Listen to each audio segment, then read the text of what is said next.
हरियाणा के पंचकुला के town park में 38वें 3 दिवसीय वसंत उत्सव का आयोजन किया गया। वसंत उत्सव का शुभारंभ मुख्यमंत्री नायब सिंह सैनी ने किया। 37 वर्षों में पहली बार इस उत्सव का आयोजन सूरजकुंड मेले की तर्ज पर किया जा रहा है। इसके साथ ही रखरखाव के लिए साल भर से बंद एशिया के सबसे बड़ा कैक्टस गार्डन भी जनता के लिए खोल दिया गया है। मुख्यमंत्री नायब सिंह सैनी का कार्यक्रम में पहुंचने पर परंपरागत पगड़ी बांधकर और ढोल नगाड़ों से वाद्य यंत्रों से स्वागत किया गया।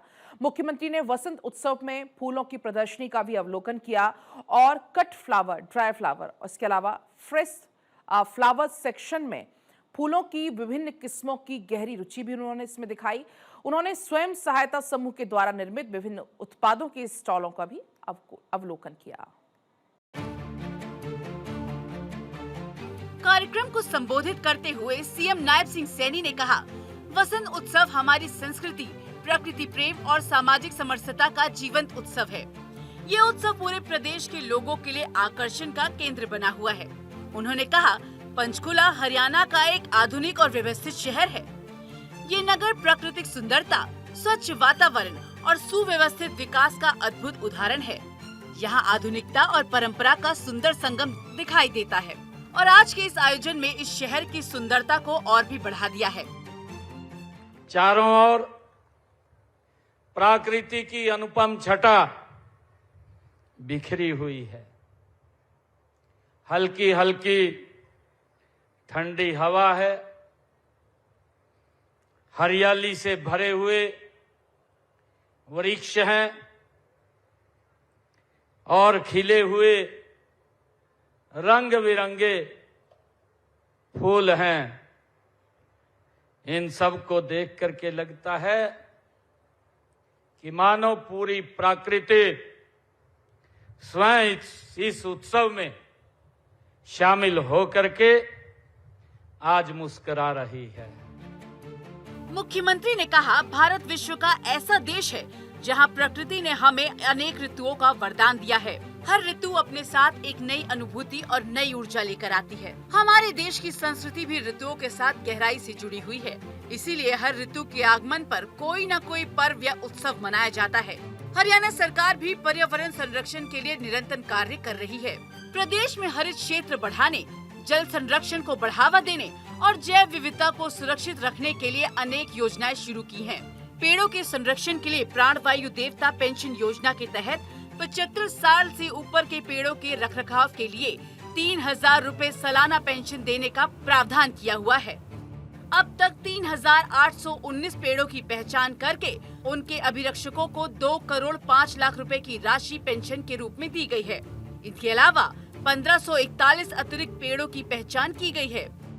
हम सब मिलकर के यह संकल्प लें कि हम अपने पर्यावरण को स्वच्छ और अधिक से अधिक वृक्षारोपण करेंगे और जल संरक्षण को हम अपनाएंगे और अपने आसपास के क्षेत्र को हम स्वच्छता उसमें बनाए रखेंगे।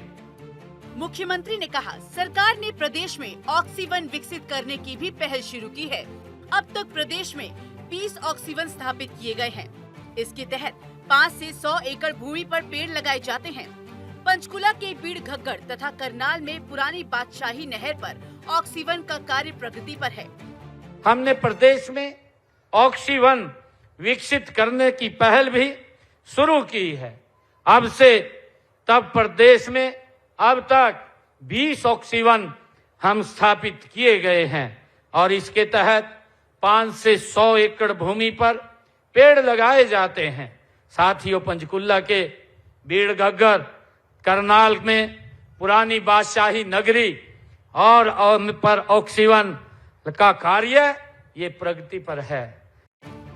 वित्त वर्ष 2026-27 के बजट में पर्यावरण संरक्षण की दिशा में शामिल किए गए अनेक प्रावधानों का उल्लेख करते हुए मुख्यमंत्री ने कहा, राज्य में वृक्ष आवरण बढ़ाने और प्लाईवुड उद्योगों को और समर्थन देने के लिए हरियाणा राज्य एग्रो फॉरेस्ट पॉलिसी लागू की जाएगी। एक पेड़ माँ के नाम अभियान के तहत पंचायत भूमि और सार्वजनिक भूमि पर बड़े पैमाने पर पौधारोपण अभियान चलाया जाएगा और पवित्र उपवन संरक्षण के लिए सभी पवित्र उपवन को अधिसूचित किया जाएगा।